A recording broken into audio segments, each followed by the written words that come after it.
Imagine a young girl dreaming of a world far beyond her reality. Today, that girl is Samira Hosseini, the first in her family to earn a doctorate, a woman who has lived in 6 countries, speaks 4 languages, and completed a postdoc at MIT. In this new episode of Emprendiendo el Futuro, we explore a journey that defies contexts and breaks barriers. From founding the Autonomous Academic Accelerator to leading Intelligent Nudge and SAMIROAD, Samira is redefining the future of scientific entrepreneurship. This is more than academic success. It is the power of a woman transforming the global research ecosystem with artificial intelligence. Join us for Disrupting Academic Publishing with AI, Samira Hosseini's journey founding multiple ventures. Because the future of science is being written today. Don't miss it. Pues bienvenida a Emprendiendo el Futuro, Samira Hosseini. Hosseini.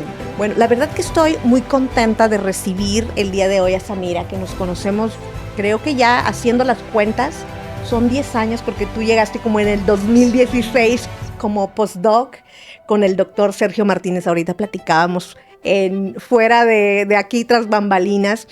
Y bueno, quiero platicarles un poco antes. Te voy a presentar, quiero presentar a Samira, Hosseini, que estudiaste física aplicada, ya que anoté la universidad en Hazard University en Irán. Sí, that's correct.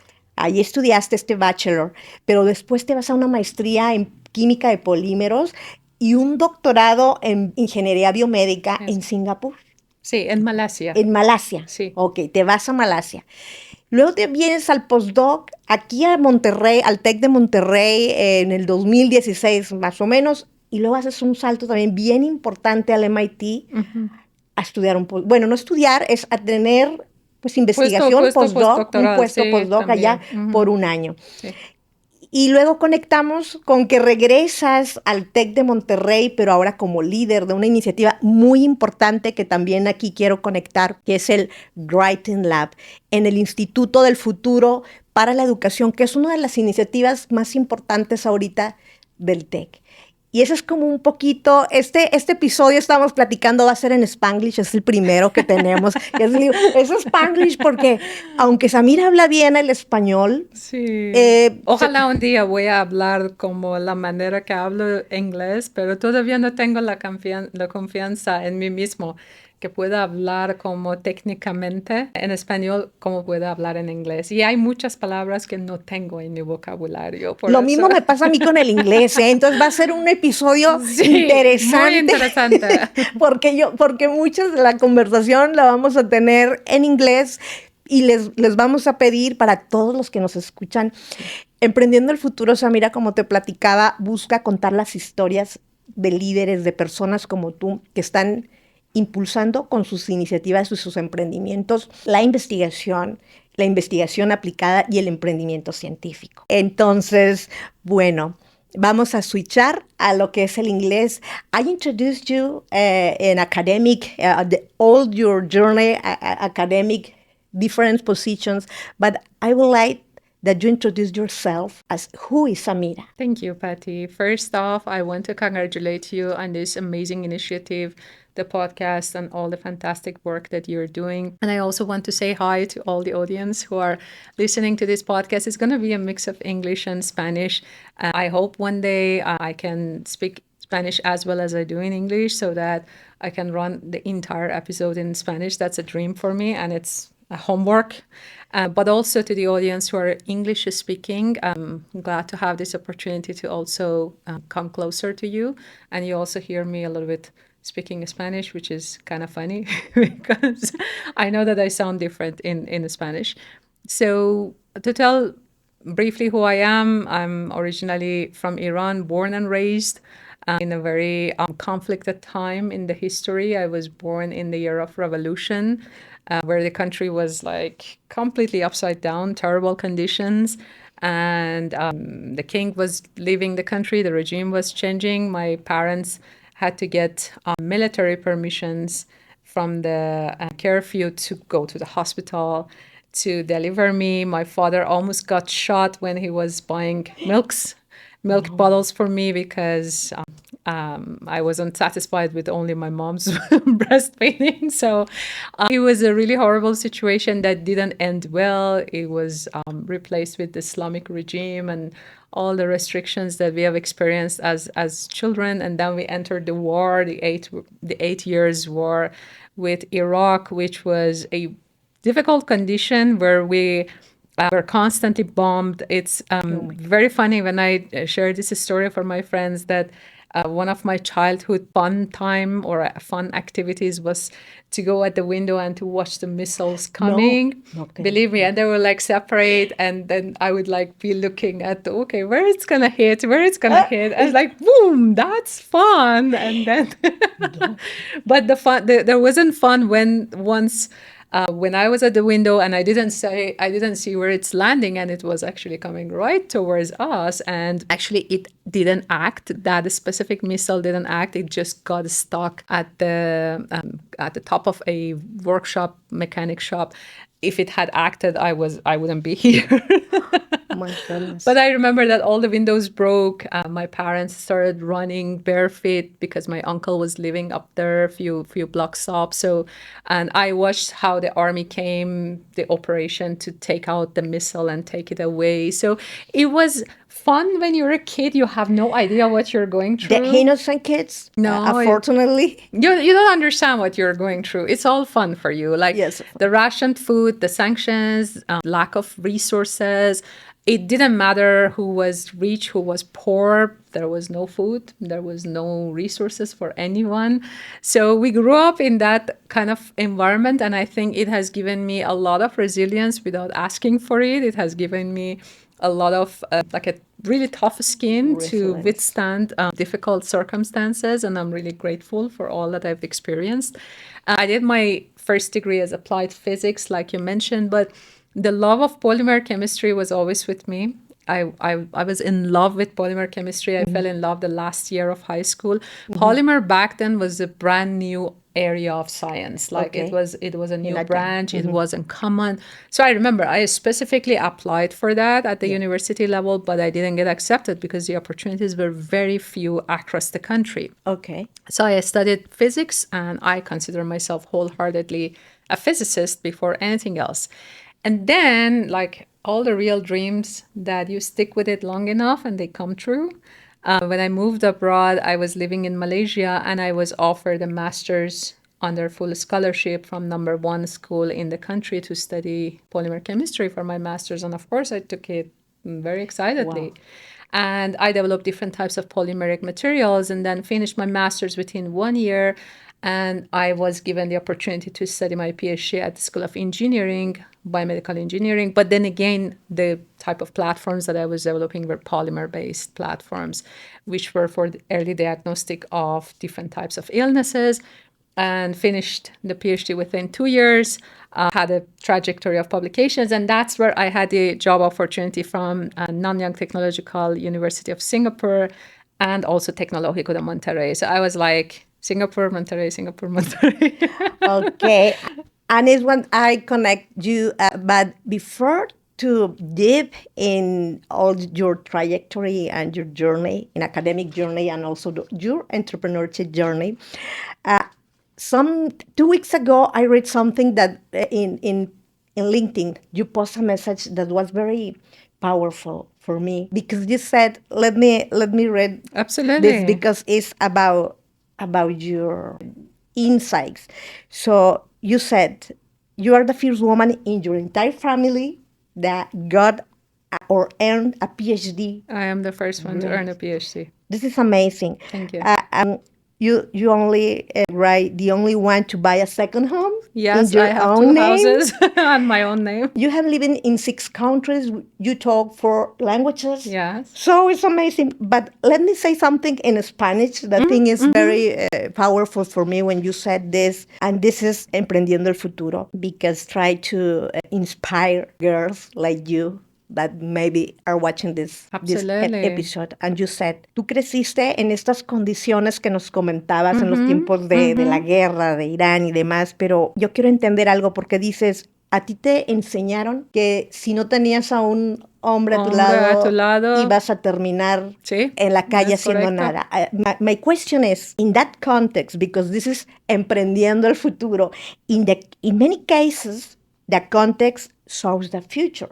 But in your case, who or what inspired you That's a beautiful question. break those culture and mental barriers, imposed barriers? That's beautiful. And yes, definitely, when you are writing about your challenges or even your victories on social media, it's very difficult. It's not easy at all. It's like putting yourself in a vulnerable position that people can attack you. They can have their judgment of you. So I want to start first, again, congratulating you and anyone who is doing that, right? So anybody who's creating content out there, putting themselves out there and sharing a bit of their history, really congratulations, because it takes a lot of braveness and you got to let go of your ego and not be afraid of how you're going to be judged when you're talking. So when you're writing that I am the first one to earn a PhD in my entire family, I am the first woman to buy the second house to my name. Amazing. And it's funny that when I bought the house here, they put me co-owner, and I'm like, co-owner with whom? This is It's mine. I'm not having a husband. Back then I was single, and I said I'm not sharing this house with anyone. I am the owner. The I owner, am yes. la dueña de la casa. This is very important for you and for everyone. Exactly. So, but it is true that I'm coming from a culture that women are held down in many perspectives. Women have less right to earn heritage from their parents passing away. They get 50% less than men. Mm-hmm. When the parents pass away, whatever is left, the heritage is 50% more for men than women. Women have no right to get a divorce. It's the husband's right to get a divorce. Women don't have the right to get the custody of their children. It goes directly to men. So I was born and raised in a country that by law, by definition, we are pushed down. Yes. It's not about your family. Your family can be super open-minded, but by law, we are pushed down. But who influenced you to break all these barriers? It's all like a day-to-day commitment that you make with yourself. Like when I was trying to make it on my own, leaving the country, not speaking a single line of English, trying to find my way, no saving. I didn't have parents that were like super wealthy that can give me all the money. So I had to work. I had to pay for my own study. I had to find jobs, survive abroad. So in all those days, it's always a question of whether I'm going to give up or not. And it's a daily commitment. It's still a daily commitment, Patti. Every morning when I wake up, I make the daily commitment that you're going to succeed. You're not going to fail, because it's not just about you, because you are a role model for many. There are many who are looking up to you. So if you fail, you're going to fail them. So for every girl that's out there, Latin American or other, yes, I want you to really trust yourself and trust the path and trust the intelligence that you have, trust the abilities that you have. Trust in your qualities, trust in you. Exactly. And know that nothing can stop you, right? So you become that unstoppable force that moves forward, gets things done. I've never been paid less than my male colleagues. Ever since I stepped outside, my offers were always higher than my male colleagues. My positions were always higher. I never stopped asking for what was right for me. So I actively chose to push those barriers and boundaries, no matter how scary they were. And yes, it is true that they told me, and I never forget this, that I'm going to end up on the street in the sewage if I don't have a man to protect me. And here I am. I didn't end up on the streets. Oh my God. It's a very, very inspiring story for me and for all the women, because you post this message in el Día Internacional de la Mujer, in the International Day Women. So for all the women that are tratando de romper estas barreras, you are trying to break out these barriers, crystal barriers, crystal roof. You are an example of this. Thank you. So after this inspiring and profound message, move to the next section, because I would like to talk more about your entrepreneurship journey. And you came to Monterrey Tech in 2018. 16. 2016? Initially 16, but then I went to MIT and I returned And you on returned? 2018 as a leader of As a Writing leader, Lab. as a leader. Okay, I'm in that time in 2018, 6 year, you led the writing lab. I would Yes. like that you explain us what is the writing lab and the purpose of the Absolutely. writing Absolutely. By the way, for those of you who are part of Tech, Writing Lab still exists. It's still in operation. Okay. It's a wonderful initiative that Tech invited me to lead, which is faculty training. Practically, it was investing in the upbringing of 12,000 faculty members and staff across Yes, I all read that. campuses. So it was a multi-million-dollar investment from Tech. It was a massive visionary move. I remember when I was establishing Writing Lab, my boss, Dr. Jose Escamilla, sent me on a trip to go to Canada and United States to visit all the writing labs to learn from the practices, because it's a very American tradition. We don't have it's an American style of leadership. We don't have that many writing labs in Asia or in Europe. It's mostly in the Americas. In the Americas, okay. So I went to the top writing labs in the US and in Canada to learn, and to any of them that I explained that our investment is not on students, is on faculty, they were like, wow, this is pretty visionary. This is amazing, because in essence, if you empower faculty, the faculty are going to empower their students. Okay. So the real investment should always be done on those who are going to stay with the university on the long run, because if the professors are empowered to publish, to know how to translate their results into the form of powerful papers, then they can actually give that same empowerment to their own postgraduate students. But if we put the investment on postgrads, then that's fantastic, but they will go away. Okay. So within Tech, we had a writing center for our students, and Writing Lab was an initiative directed at faculty. So I began in 2018, May 2018, starting out with a mission to publish I think around like 1,000 something articles within 5-year period, with the special focus of educational innovation, and then guiding faculty from every discipline. So that was like a big challenge for me. It was like, how am I going to work with faculty from engineering, social sciences, art and design, medicine, every initiative practically coming together and working unitedly. So we started thinking, sketching different ideas, and it was an incredibly powerful initiative that resulted in nearly 2,500 papers being published. Amazing. The response was way beyond we expected. So I did not expect that even faculty who were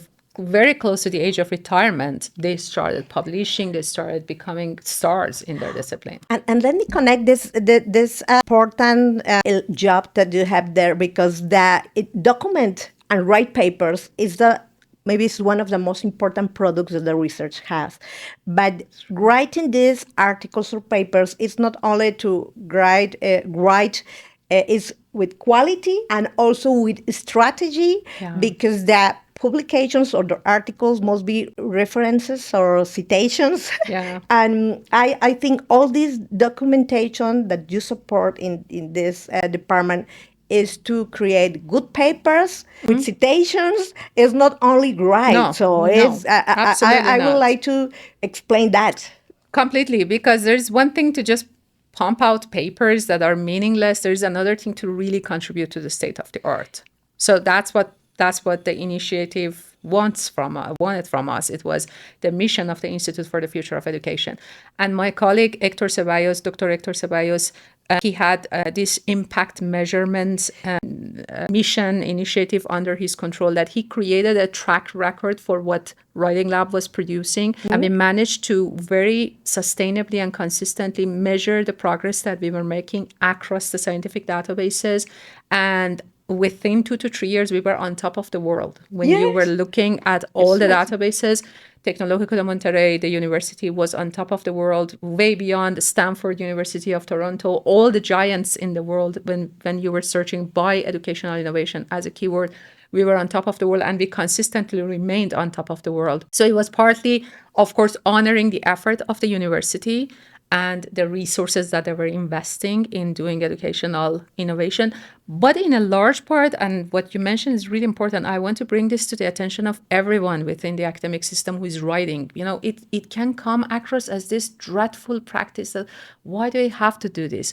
Why? Because it's your responsibility. Yeah. It's a primary responsibility of any academic, and I always tell this to any of my mentees at any level, whether they are starting out or they are at a very high level.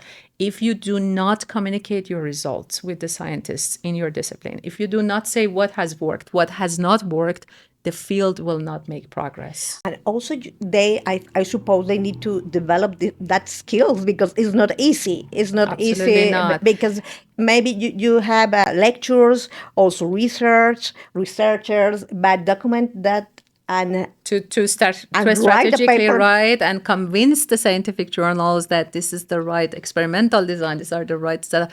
And it's so important that everyone within scientific circle reports the good results, but also the null results, the positive part, but also the negative parts, because the negative part is precisely what the scientists need to avoid and to not to say in the mistakes that others made, because that can preserve the resources for the scientific community to make progress. So it's definitely a skill. It's an art to master. There's a set of strategies behind it. And it has no connection with language, because you can be born in a native English-speaking country, but you don't know how to write scientifically. So it's a completely different set of skills. Oh my God! And then I would like to connect with all these skills that you develop in 6 years. Then you move on to create an accelerator. It's Autonomous Academic Accelerator. That is true. So you develop this methodology and you decide to create this new venture or business. Tell me more about this accelerator. Absolutely. So the opportunity of being part of tech and leading Writing Lab has been tremendous. I learned a lot. Skills that I acquired were tremendous. So all those skills were translated into my own academy, which is called the Autonomous Academic Accelerator. We call it AAA. Really simple. So the AAA is where I, for the first time, opened the doors to the international community to teach professors how to write, it's more than just writing articles. It's about writing, then translating your published articles in the form of a language that's very simple to understand for the public, so that you can position yourself as an authority in the field, to earn the voice as a reference in the field, and then how to leverage a strategic partnership to step up in your academic career. So it's like an academic training pathway. It's an academic support pathway. So this academy is my own initiative. At the moment, we have professors from 45 countries, from 45 countries, Wow, from amazing. all across disciplines. So it's a really, really wide range of mentorship that we are offering. I have multiple mentors in the program who are supporting these brilliant masterminds who are coming to the program. And our support is lifetime. So it's also about creating a community, creating a family where people feel that sense of belonging, because that's really important, especially with how AI is taking over our lives, to have a place where you belong, where other humans are supporting you. And also there are specialized magazines, or how do you say, revistas especializadas. You recommend this specialized? So that's definitely something that we do. We teach them how to find the right journals, how to assess the performance of the journals and make sure that this is the right investment. Exactly. And if they have any choice of journal, we definitely provide feedback for them. This is a good one. This is not a good one. Like trying to avoid predatory ones. And of course, when we are having opportunities like special issues or open call for papers, we share this with our community. We encourage them to submit. And we support them in all possible ways, whether the journals are something that they have chosen, we provide feedback for them, or we make suggestions as to what kind of journals can be suitable. Wow, you found this Autonomous Academic Accelerator. I'm going to put the social networks. Thank you. Maybe some researchers want to contact you and help offer your service to them. Absolutely. So in this year, you create a new business, this intelligent nudge. Yes. That is a publishing house dedicated to AI advances Tell me more about. So apart from being a leader of this academy, the AAA, I was also appointed as an editor-in-chief of a journal which is called the Artificial Intelligence Advances in Education, and that has given me a lot of opportunity to learn further about AI and the role of AI in education. Okay. Then on the side, I also developed a conference which is called SAMIROAD, and SAMIROAD is also a conference all around artificial intelligence advances in education. Okay. We'll talk about that a little bit later. But Intelligent Nudge is this new initiative that we just signed the papers yesterday. So it's a brand new initiative. It's a brand new company that's dedicated to creating a more equitable publishing system. We're still at the very, very infancy of this project. We're working towards creating the right infrastructure, but it's going to be a platform that allows the journals to find the reviewers, the editors, and the masterminds that they need in a most efficient manner, because we know that the scientific community is suffering from this. They don't have access to the right reviewers. They don't have access to the right editors. People within the scientific circle don't want to accept the job because it's a pro bono activity. It's a pro bono activity, yes. So we're trying to correct that system. It's a community. It's a community. It's a matchmaking, academic matchmaking platform that also leverages AI to create this infrastructure. It's like a combination of ResearchGate and Upwork. Think about it like Upwork and ResearchGate combined, something like that. Got it. Excellent. I would like to connect this with the SAMIROAD conference, because SAMIROAD conference, when I read that, is Samira? Is Samira? I don't know, because I said, okay, Samira conference is Samira or SAMIROAD, but no, smart algorithms and models, you reach to advanced dialogues. Yes, it is SAMIROAD. It's called SAMIROAD, and it stands for Smart Algorithms and Models, your reach to advanced dialogue. So it's all about AI, and it's all about how AI is going to change the future of education. But then again, education, not just for education in a specific, like it's education across engineering, across STEM, across business, across art, across humanities and social science, across all disciplines. Because education means like us being academics, right? Us taking over a class, teaching. We have the responsibility to know about education. It's our job, it's our task. So any researcher that has a research, a piece of set of data that they want to share with regard to the role of AI in the future of their discipline, and how they are going to train the future generations of their workplace. We are interested in their contribution. So it's higher education, workplace development, lifelong learning, all three. And we do not focus on K-12 because that's beyond the expertise that we have, but we are interested in any role that AI is playing within this context. So SAMIROAD 2026 is going to take place in October in Spain, and it's going to be a massive event. One of the biggest and most important targets in my mind was that this event brings together a triangle of academia, industry, and governments. And I want it to be always the case, even more than triangle, if it's, I don't know, as many angles, because I feel as AI is progressing really rapidly, academia is lagging behind, and it's scary. I don't want my colleagues, my beloved network within the academic system to feel the pressure of catching up later on when it's too late. So we bring together voices, top leaders of industry. This year, OpenAI is on board. We have a workshop. We have a workshop with OpenAI. We have colleagues from Amazon, from Microsoft, from Walmart. We have the leaders of the government of Canada, the government of US, the government of Spain. And we have the Minister of Education from government of Bosnia and Herzegovina, because also IEEE is the sponsor of the event. They are going to be the publisher of the article. So this minister is also the director of IEEE Region 8. So it's growing really rapidly. I have a lot of colleagues from 50 countries on the editorial board and the technical program committee. So it's coming together really nicely. And honestly, like I was telling you just before the podcast, I didn't expect it to be so big, but it's just it's turning into a big thing. It's incredible. And also I read that SAMIROAD conference also has a Samira Foundation for yes, that is true. Actually, we developed the foundation as it was like initially it didn't come to mind that we probably need a nonprofit attached to this. But when we were having the conversations with my co-founders and the team, we realized that, you know what, it's essential to have a nonprofit attached, because not everything can be done through the for-profit channel. So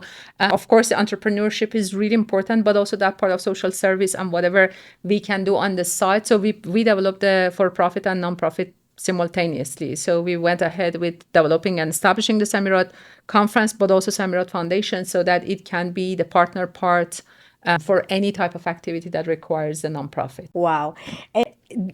These are the initiatives that you have in entrepreneurship.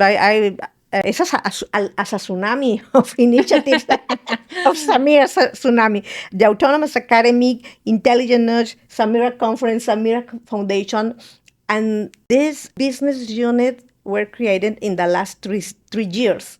The last 2 years, effectively, yes, Wow. yes. I know it's crazy, and every time there's a new idea, there's a new initiative, I tell myself, okay, yeah, are you sure you want to really do that? Are you sure you want to expand even more? And I tell myself that for as long as it makes sense, for as long as I feel the joy of expanding, it's okay. I can do that. I have the capacity. I have an incredible team that is extremely intelligent, brilliant people. And also they are complementary parts. If you take a look at it, it's like, okay, the AAA, the Academy, the Accelerator Academy is giving empowerment to the researchers to publish. So it's all about giving them the knowledge, the technique, and the skills to publish.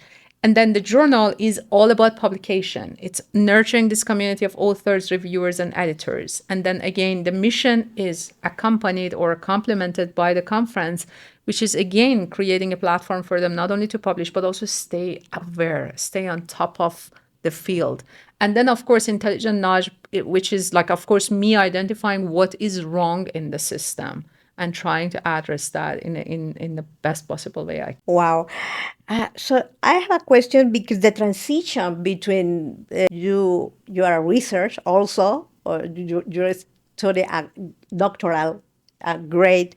So, and also you have 8 intellectual properties or patents that I you do, have yes, developed. 8 intellectual properties. 8 intellectual properties. But how was your transition from being pure research or research to entrepreneur? Ooh, that was, I think, one of the most difficult things to ever do in my life. So I think it was more difficult than leaving my country, more difficult than living in war and conflict. Because no, seriously, it is because I think being part of academia creates this huge identity that is attached to your position, to your institution, to your role as a researcher, as a professor, as a director, as this and that. And when you are moving outside that frame, it's really scary, because it's like losing your identity. And you're like, who am I without all my papers and patents and books and lab and this and that? So it really requires a huge deal of willingness for you to not attach who you are and what you're capable of achieving to titles and the academic achievements, and know that it is true that my institution gives me a great deal of identity and value, but I, as an individual, have a lot to give to my institution too. So it's a two-way street. It's not just one way. So for me, that was like, and I remember I had my moments of crisis, Patty. I don't want to lie. I had my moments of crisis that I was doubting everything that I was doing, whether I would succeed, whether I would have anything to add to the world, like whether I would add any value. And I also had those moments of intense doubt about myself. But I want to take this opportunity to tell anyone who is considering establishing a venture, establishing a business, establishing a nonprofit outside the frame of academia, if you are stretching yourself beyond what you know as an academic, do so. Don't be afraid. No. Nothing will happen. Nothing will happen. You will succeed. You develop a huge deal of quality as a researcher, as a professor. You develop resilience. You develop critical thinking. You develop the smartest ways of responding to crisis. You can do this. If there is anything that composes a great entrepreneur, is their ability to withstand the hard circumstances. And we learn that in academia. Wow. Always I make these questions, born or made, based on your experience, that you have a lot of experience in MIT, Tec de Monterrey, in Malaysia.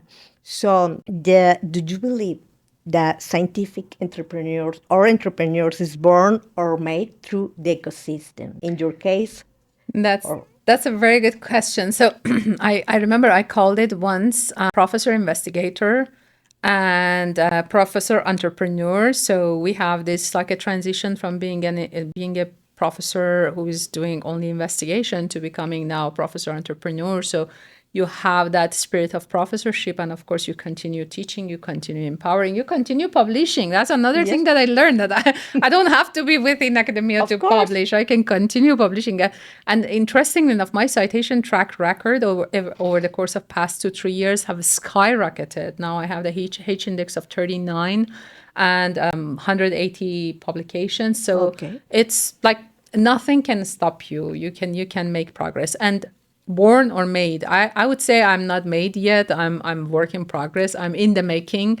So it's a large part of it is you. It's all up to you. It's all up to your willingness to really grow and push the borders and boundaries to become the best version of you. Of course, the environment, proximity is incredibly important. Proximity is one of the biggest keys to success. And you can create that for yourself. You can connect yourself to the big names. You can connect yourself.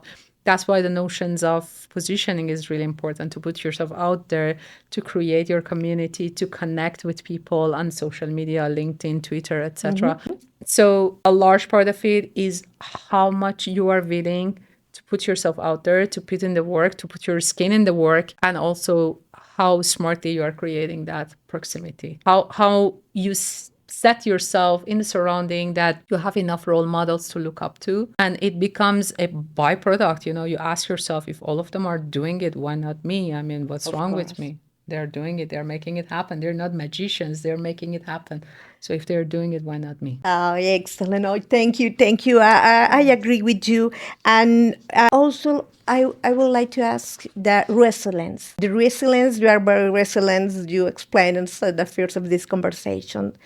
You learn about the resilience in your context. But talking about the business or the ventures, I would like to share, if you would like to share some anecdote or experience of resilience in your business or in your career? Oh, it definitely requires a lot of resilience. I think it's the main characteristic of any successful entrepreneur. I was watching an interview with one of the venture capitalists and those who are investing in new companies, and they said, what are the criteria that you have in mind when you're choosing which company you're going to invest in? As they said, the resilience of the CEO, of the founder, how resilient they are they gonna sustain? Because the vast majority of the companies fall apart within the first 5 years. So, and those who survive the 10 years or 15 years is very difficult. So again, I think doing a PhD, being within academia, gives us a lot of good qualities. We can leverage them in the world of business. So I would love to see in the future more academics stepping into business and succeeding big time. And the examples of resilience within the entrepreneurial world, I think it's again a daily commitment. So there is no such a thing as like, there is this one day that something suddenly happens that you are suddenly flipped over and you become a different person. There is no such a thing. It's like a day in, day out, that recommitting to yourself, recommitting. And so there's something that's really important here, Patty, and I teach that to my mentees as soon as they enter the program, because I'm also an accredited coach by International Coaching Federation. So I do a lot of coaching too. And that's something that I teach as the first lesson. Find your purpose in life. Because if you don't have a purpose, you don't have a direction. If you don't know where you're heading, there is no point making any plan whatsoever. So the purpose is got to be something big. It's got to be something that's very connected and close to your heart. And when you have that, you'll withstand very difficult circumstances, because you know what you're working towards, you know what you're building towards. It's not a random movement. You're going with intention and with direction. So whenever I fall short, whenever I feel hopeless or helpless, I remember that my goal, my mission in life is something that's bigger than me. It's more like a cosmic commitment. It's not Your a purpose, personal. your purpose, because that the purpose drives you. That is very true. And you said something very important in Mexico. We said un día a la vez. So you need to Exactly. pursue that purpose. Exactly. So, oh, it's amazing. I would like we have a dynamic with predictions about the future. But before the dynamic about these predictions, I would like top 3 advices that top 3 pieces of life of advices for entrepreneurs or women that will like to create new business, or maybe create new papers, or researchers that would like to create new businesses. That's awesome. I love this question. So another interview I was watching with another angel investor or investor in companies, and particularly I remember he mentioned that when they were asking them, who do you invest on, what kind of companies, he said like the qualities of the founder, this and this and that, and he said something that was really interesting. Women, I take a bet on women. They stand by their words. They take the shot and they stand until the end. So that's huge. I was so pleased to hear that. So for anyone, men or women, who is trying to stretch yourself beyond what you know, to grow beyond what you've believed you're capable of achieving, the first thing is, like I said, know your purpose in life, and remember that the purpose is not set on the stone. It's going to evolve as you grow. The purpose grows, right? So it's something that, if it stays the same, there is something wrong with us, right? So we got to evolve and we got to grow, and the purpose grows. So know the purpose, because it's the overarching umbrella on top of everything that you do that gives meaning to your life.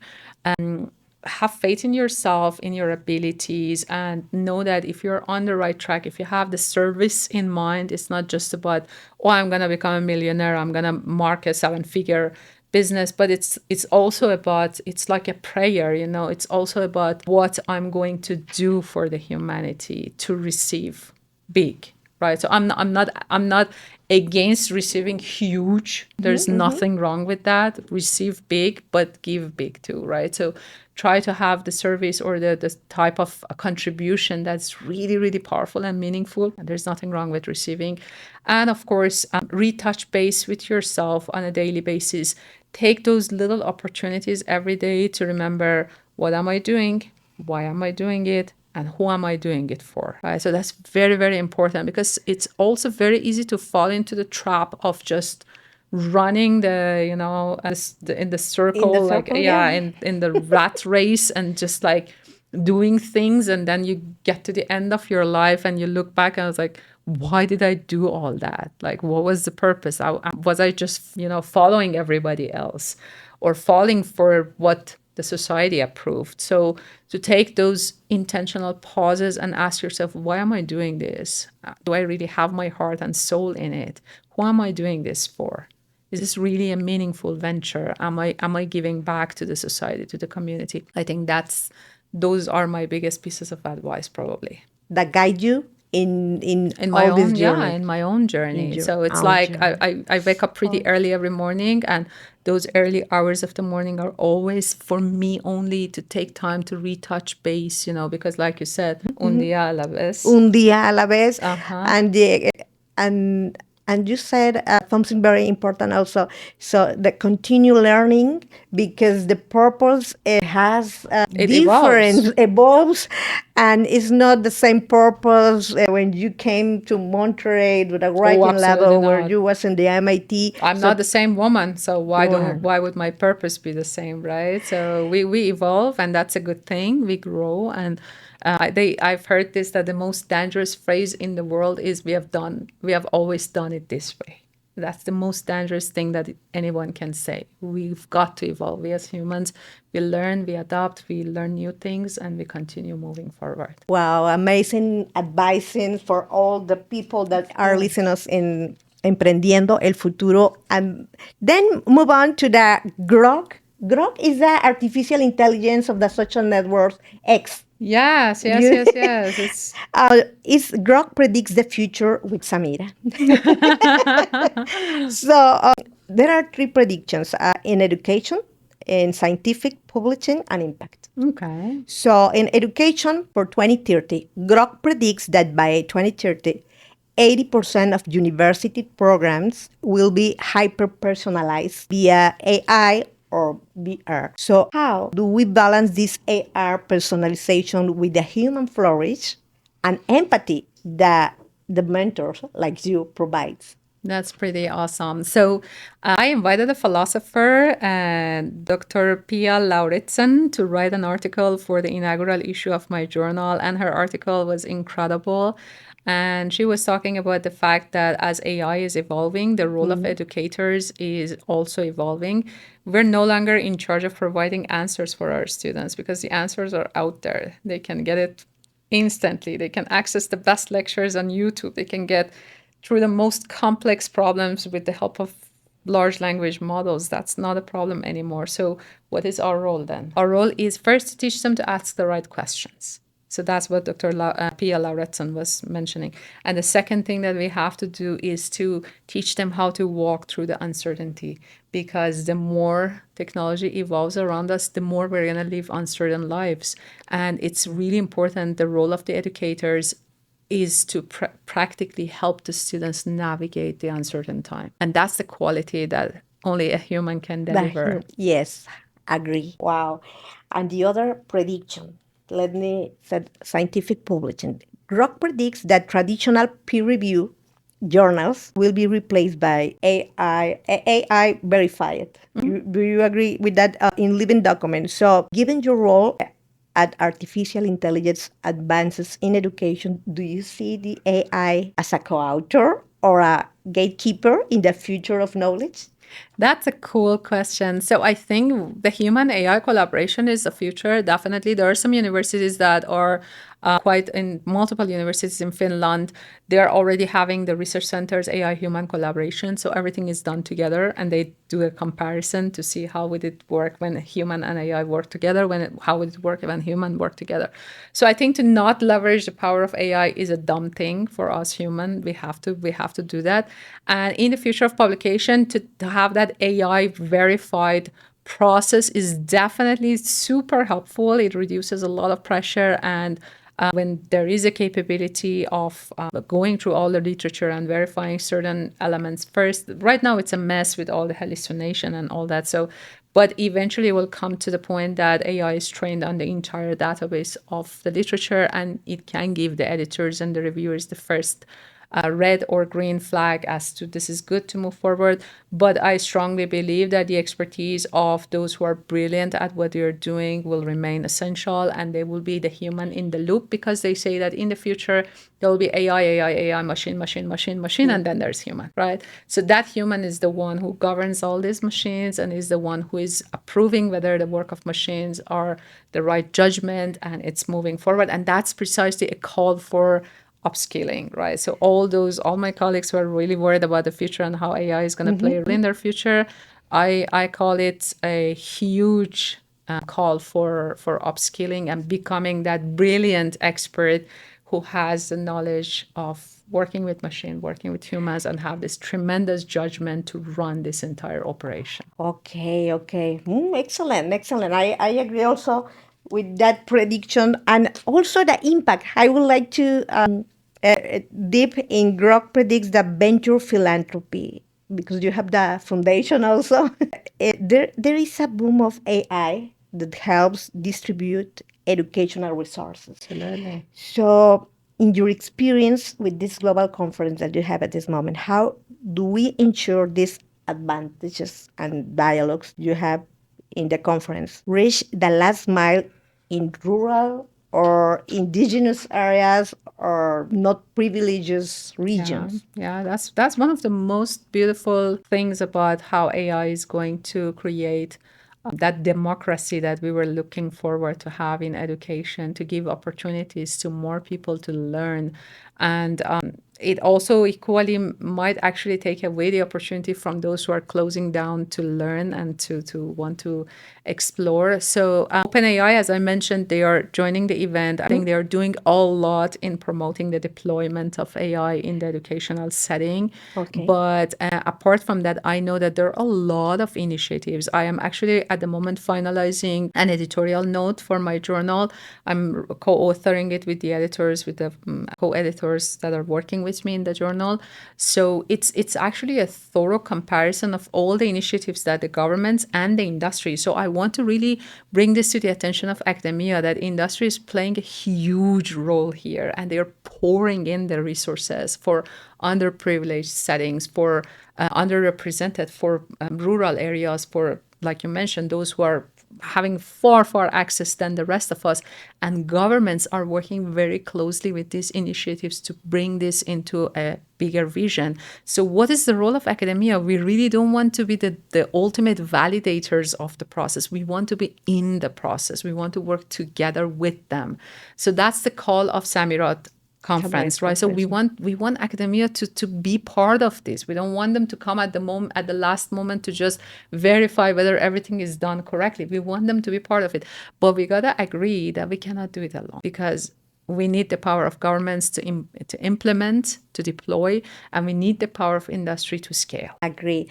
So I think that the triple helix that you explained in many countries, maybe in Spain, I don't know if are more integrated. In Mexico or in Latam, there is a great opportunity to connect these efforts, to connect the academic, governmental, industry, not only in research, also in the entrepreneurship, tech-based entrepreneurship. And I would like to talk a little bit about this because you are inventor. You has 8 patents, almost 8 patents.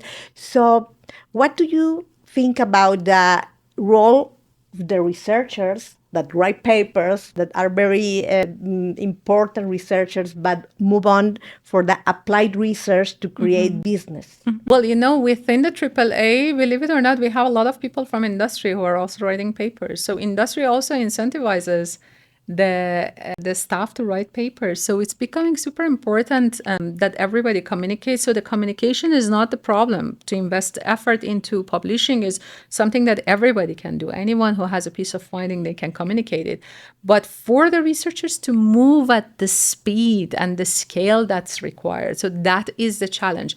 Yeah. Now in China, recently they announced that they are granting PhD degrees based on the patents that are actually having a social impact. Apparently, this has been a case in the Netherlands for many years, that there's this category of pursuing a PhD that you don't have to write a thesis, you don't have to publish any papers, you just show that you have a product that works for the society, and you will be receiving your PhD degree accordingly. So those are the type of things. I don't want to say that, academia should shut down its operation and go and work in the industry. No, but try to see how to scale, how to move at the speed of the industry. Like when approvals take years for a simple thing to move forward within academia, how do we ever expect to catch up with the rhythm that's moving on an annual basis?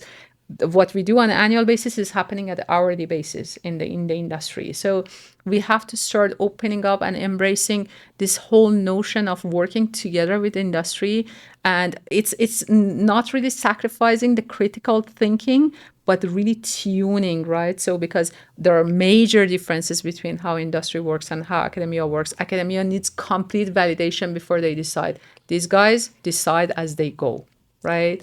So there are a lot of adjustments that we need to do to bring these two together for academia to be part of the process, not to be like I said, the last checkbox. Yes, and let me switch to Spanish something, because I think that technology transfer offices, that is a connection between the academy and also the industry, because the tech transfer offices has the skills to make this connection between the applied research that is in the papers and how to scale these papers, scale up these papers and traduce and translate these papers to a commercial market words, but also to create these papers into little products that the industry can adopt and can scale up. So I think this intersection between the academy and also the industry, the TTOs, or the technology transfer offices, has an important role. Absolutely. In that very important. In that hard homework, because I think it's a really, this triple helix that you said, that TTOs has this responsibility to do that, to be that connection, be to that bring, connections. Yeah, exactly. And for this is Emprendiendo el Futuro. So I think almost we are at the end of this amazing conversation. Patty. But I would like to close this conversation with a final message. About all these conversation reflections that we talk in this 1 hour. I don't know if you want to say something. Absolutely. I think that the thing that just popped up, and I trust the instincts at the moment, is to really, for those of you who are watching this, listening to this, and you think that you don't have a seat at the table, you don't have much to say, I want to say, don't doubt yourself. You've got some powerful message. There is a very important role that you can play. There is something that you can share that is incredibly important. So believe in yourself, believe in the power of your dreams, believe in the contributions that you can make to the world, and also know that the universe itself has a way of responding when we set our mind and our heart into doing something great. And then next thing you know, everything starts lining up, everything starts paving the path for you to make things happen. And so don't doubt yourself, put yourself out there, make things happen, dream. If you look into the biggest founders, if you look into the craziest people who have changed the world, you see that they were just as ordinary as you and I, and they just had the idea and they stuck with it long enough for it to become a reality. And I want to close in Spanish because I want to make un resumen de todo esto que platicamos, because I learned a lot. It's very inspiring Thank you. Talking with you. But yo quisiera cerrar con esto que aprendimos y que compartimos el día de hoy, Samira, y que te agradezco muchísimo. Gracias. Este espacio, esta conversación, porque lo que tú nos veniste a decir es que indistinto el contexto, el ecosistema a donde estás, el drive interno para ir hacia tu propósito y a tus sueños, pues depende mucho de ti y es día a día, hay que trabajarlo y que ese propósito evoluciona.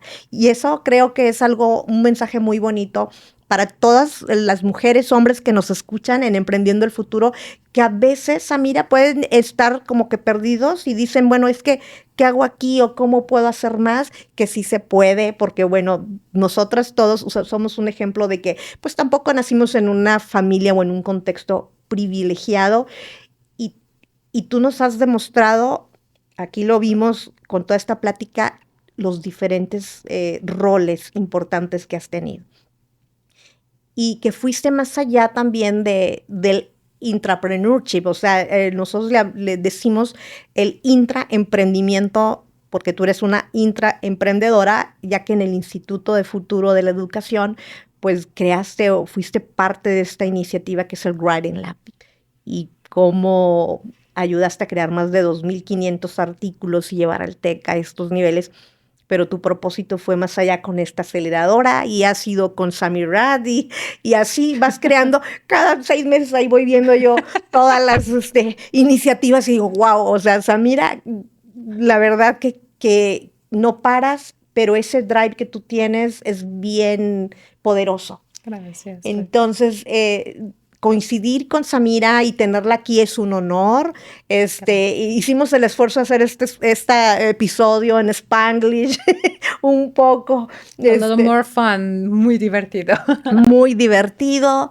Y pues yo quiero invitarlos a que sigan conectados. Vamos a poner tus redes sociales. Y la conexión, Samira, pues tiene... en LinkedIn te pueden seguir, vamos a poner todos los datos para que conecten. Perfectísimo. Conecten Gracias. Contigo y pues vamos a estar muy pendientes de cómo le fue a SAMIROAD ahora allá por Sevilla, que creo que allá va a ser, y de todas tus iniciativas, que nos sigas manteniendo. Muchas gracias, Patty. You have our warm invitation to join the conference. We would love to have you there and to connect with all these amazing people. I'm reading a lot about the future of humanity, and there's one thing that's becoming clear, that as AI is evolving, one of the most important assets of the future is building community. So that's what SAMIROAD is trying to do. We are nurturing our community like our life depends on it, because it does. And of course, we would love to have you there. We would love you to connect to this beautiful community that has come together there. And of course, for anyone who is watching, if you have the interest in joining this event, we would love to have you there. I will attend. I need to book and save the do day. so. Save the Save the day. date. Please Save do the day, so. because I think it's a very important conference. So for connections and continue learning.